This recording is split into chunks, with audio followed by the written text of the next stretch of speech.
Hey guys, my name is Patience Idalu and I'm a student of Developmental Services Worker, Cambrian College. And so today I'll be looking at the assignment on Disability Strategies, DSW 2017, and I'll be sharing some questions and answers with you on the two case studies, which we've studied in the past. And I have case study of Brittany, which is Brittany and Uro, sorry. And so Uro is a grade 10 student. He's 15 years old. He exhibits deviant behaviors and disrupts classroom environment. He excels in art, which can be a strength to build upon. And then he has this consistent behavior in school and at home. And then the other case study is a case study of Brittany. Brittany is a 12-year-old student in grade 7, and she has a health condition of cystic fibrosis. And this condition requires regular medication and therapy. She needs emotional support due to recent feeding tube insertion and also health issues that affect her attendance and participation in school. And now I'm going to walk you through the questions and answers I have provided. And so the first question for this assignment is: reflect on the collaborative process within your team while working on the case studies. What were the key benefits of having team members to brainstorm and design support strategies? So working on the case study with my team was a valuable experience that emphasized the importance of collaboration and provided significant support. This collaborative process ensured that we maintained professionalism in adhering to the code of ethics and properly implementing training based on what we learned in the class. So applying these practices to real case scenarios. Okay, so one benefit I would say working as a team for me was the diversity and perspective and insight of individuals, of each of us as students.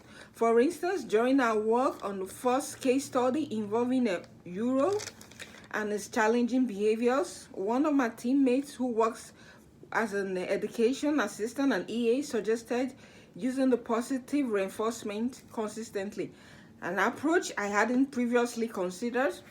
Additionally, the portrayal of Euro's character in the roleplay was informed by one team member's first-hand experience as an EA, which enriched the authenticity of the scenario, because these are things she has experienced firsthand, and then she could act the scenario very well. Although I felt that maybe her voice while acting, she wasn't loud enough, but at the end of the day, and I wanted us to work strictly with what was in the script, but she decided to add her own experience working as an EA. Yeah, and this kind of sparked the kind of discussion that led us to match different strategies for a more comprehensive approach.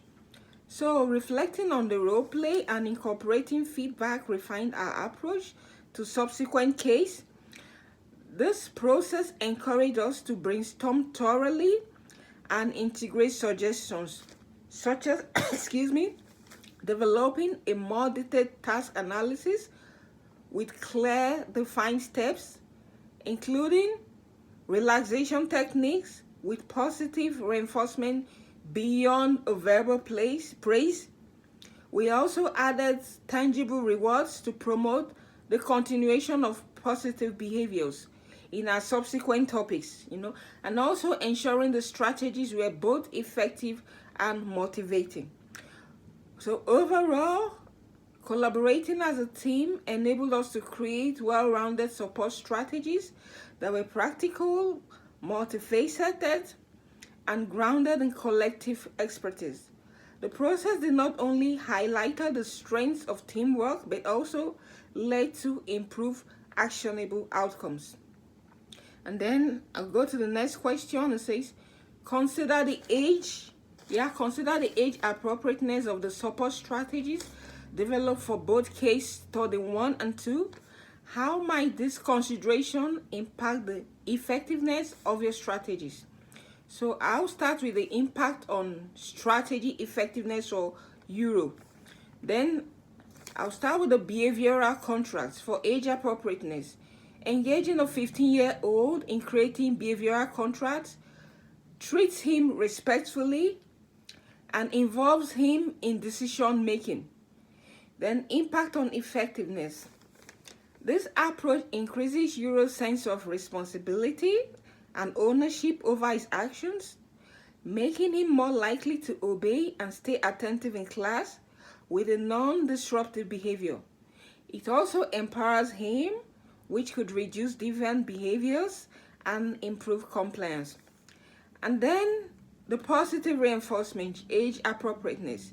Providing age-appropriate rewards such as extra art class time aligns with Euro's interest and maturity level. Then the impact on effectiveness, customized rewards efficiently promote good behavior changes because they're more relevant and motivating. Additionally, they support him in doing things he's good at, which increases his self-worth or his self-esteem. And then I consider consistent routines. Then I go to the age appropriateness. It gives them clear, structured routines with mutual respect, resonates with high school students. And then the impact of consistent routines. Consistent routine reduces anxiety and provide a practicable environment essential for managing behavior. And this helps Euro feel more secure and less likely to engage in past struggles in class and at home. And then it leads me to the next one, the case study, the one about we're talking about Brittany. I would say flexible learning plans. So for age appropriateness on the flexible learning plans, I have online lessons and recorded video materials that are suitable for a 12-year-old in grade 7. And this online videos is going to come with clear and simple languages. Her EA would give her a step-by-step instruction on how to access these videos and with visual cue materials displayed in the book. The EA would practice this with her continually until she's able to master the process and operate it by herself independently. After which, on each step she gets right, she'll be given a reward to encourage her. So that reward is a positive reinforcement. And then the impact on effectiveness. These resources will allow Brittany to continue her studies despite her health-related absences. So flexible learning respects her need for medical care while ensuring her continuity in education. And then the next point is peer support programs. Pairing Brittany with a peer mentor could help her build confidence and foster social integration in a classroom. Then, like having the classroom activities, creating activities in the classroom that require participation from everyone would boost her confidence. The EA would share activities that would require her to communicate with other classmates verbally and encourage them to ask questions like the get to know you topic, which we used in our role play. And this encouraged her to interact with other classmates, and after which she got a certificate as a reward for answering questions. And then the impact of effectiveness.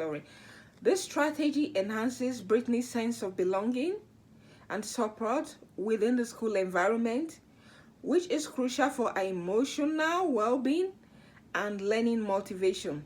And then age appropriateness. Short, informal conversations by the EA would provide necessary emotional support without making Brittany feel singled out. The impact on effectiveness is this check-in offer Brittany a safe space to express her feelings and concerns, also helping her to reduce stress and improve her focus and engagement in class activities. The age-appropriate support strategy would boost her engagement, build her trust, improve practicality. Then relevant and respectful strategies could encourage participation, while age-appropriate approaches would foster a positive learning activity and a positive learning environment. So tailored strategies are easier for students to follow and more likely to be successful, resulting in better outcomes. And then my next question number 3 says, reflect on the perceived effectiveness of the support strategies in meeting the unique needs of the students in each case. How did your strategies align with the students' individual strengths and challenges? So reflecting on the support strategies for both Euro and Brittany, it was evident that aligning these strategies with their strengths significantly enhanced their effectiveness. For Euro, leveraging on his talent in arts by incorporating art-related rewards and tasks help him stay engaged and motivated, addressing his disruptive behaviors constructively. This strength-based approach allowed him to channel his energy positively, meeting his behavioral and academic needs. For Brittany, flexible learning plans and peer support programs in the classroom were tailored to her willingness to communicate, and seeing rewards offered to each classmate who participated actively was an aspect to take advantage and give her more encouragement. So ensuring she received emotional and academic support emotional academic support despite her frequent absences. So this approach helped her feel included and capable of keeping up with the studies.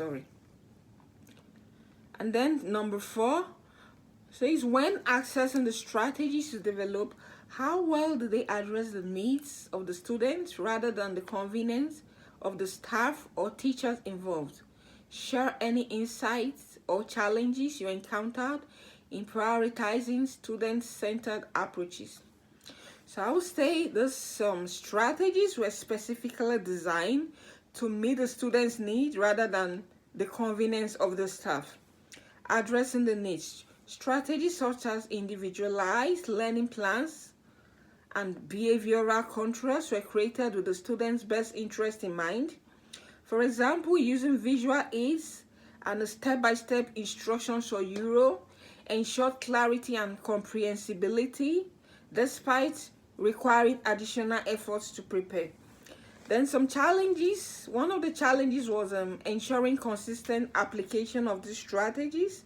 For instance, implementing visual aids and a checklist for Brittany required extra time, lots of patience, and then resources to get her acquainted with it. But it was crucial for her success. So this approach sometimes conflicted with the convenience of staff, but prioritizing the student need proved to be more beneficial in the long run. Then number 5 says, think about future collaboration with teams in similar scenarios. What will you do differently to enhance the effectiveness of your collaborative efforts in designing support strategies for students? So in future collaborations, I would enhance communication.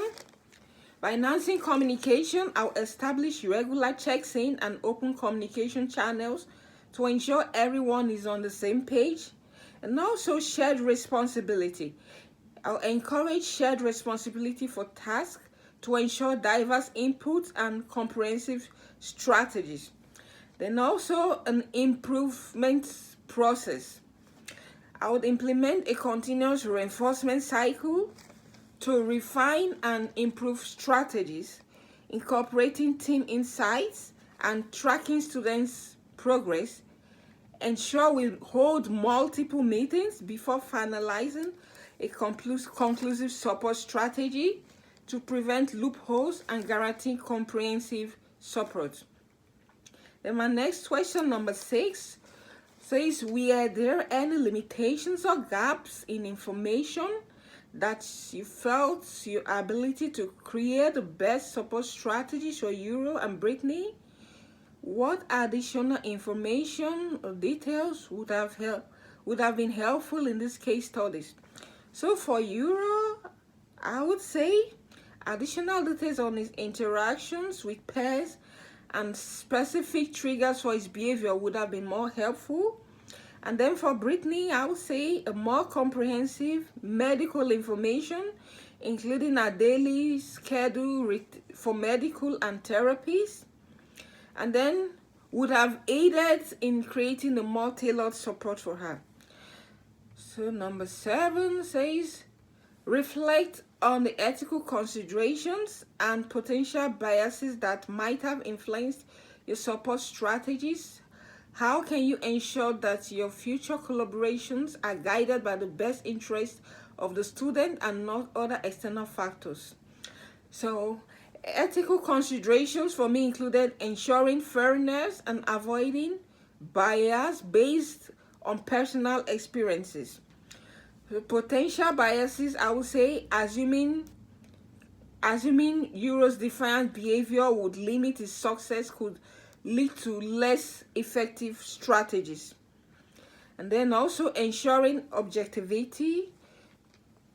To mitigate bias, I would engage in professional development, seek diverse perspectives from colleagues, and continuously reflect on my practices to ensure that strategies are student-centered. And that leads me to my next question. Number 8 says, when reviewing your task analysis charts for the support strategies you design, did you notice any common omissions or areas where you forgot to include multiple steps that could have been beneficial for the students' understanding and success? How will you ensure comprehensive task analysis in the future? So, I would say some omissions were for Euro, a lack of private discussions to address behaviors individually, and then for Brittany, missing steps to regular coordination with her medical team. So ensuring comprehensive task analysis, number 1, detail each step. There, clearly outline each task with required prompts. And then the next one is use visual aids. I would incorporate enough visual aids to support understanding. And then the next point is seek feedback. Regular review and improve based on feedback. Regularly review and improve based on feedback. So number 9 says reflect on the clarity of the steps outlined in your task analysis. Were they neither too complex nor too simple for the student to complete successfully? Did you specify the types of prompts and reinforcement to be used? How can you enhance the precision and effectiveness of your task analysis charts for future support strategies? For Euro, I'll start with complexity. Simplifying complex steps and adding visual aids would enhance clarity. While for Brittany, simplicity. For more detailed instructions and visual checklists would improve understanding. And then enhancing precision and effectiveness. I have a breakdown steps which will ensure clarity and manageability. Use of visual aids which will support understanding with visuals. And then a feedback loop. A continuous improvement based on feedback. And that brings me to my last question. Number 10 says, considering the experience and insights gained from these cases, from this case study, and the effort of working as a team, member of a team, how can you apply the knowledge on placement? How will you ensure that you combine to prioritize student person-centered strength based age, socially appropriate and effective support strategies over the next 4 weeks of semester placement and next 10 weeks. So for me, applying this knowledge involves collaborating with teachers. I'll have a regular discussion with teachers to know each and every student. And then for student-centered approach, I'll focus on the strength and highlight the positive behaviors of the student. And then for age-appropriate strategies, I will use suitable strategies and rewards. And then for a continuous feedback, I will seek feedback from students and colleagues to refine strategies. And then for visual tools, I will use visual aids and the step-by-step guides. Thank you.